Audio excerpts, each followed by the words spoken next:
So now let me explain what the diagnostic criteria is to diagnose someone with evil based on M. Scott Peck's book, People of the Lie. He explains that human evil should be identified and diagnosed by the following 10 characteristics and traits. Number 1, consistently self-deceiving with the intent of avoiding guilt and maintaining a self-image of perfection. Number 2, deceives others as a consequence of their own self-deception. Number 3, projects his or her evils and sins onto very specific targets while being apparently normal with everyone else. Number 4, commonly hates with the pretense of love for the purposes of self-deception as much as deception of others. Number 5, abuses political and emotional power, the imposition of one's will upon others by overt or covert coercion.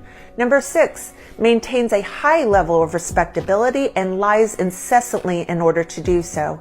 Number 7, is consistent in his or her sins. Evil people are characterized not so much by the magnitude of their sins, but by their consistency of destructiveness. Number 8, is unable to think from the viewpoint of the victim, meaning no capacity to empathize with the trauma they cause their victims.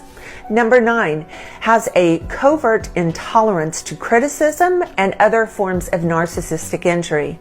Number 10, most evil people realize the evil deep within themselves, but are unable to tolerate the pain of introspection or admit to themselves that they are evil.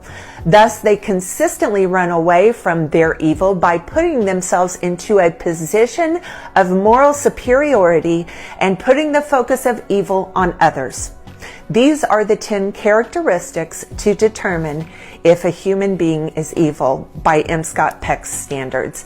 And I know for those of you out there who have been abused for years by a malignant narcissist, your mouth is likely hanging open in disbelief because of how accurately that describes the behavior that you have been subjected to for years and years.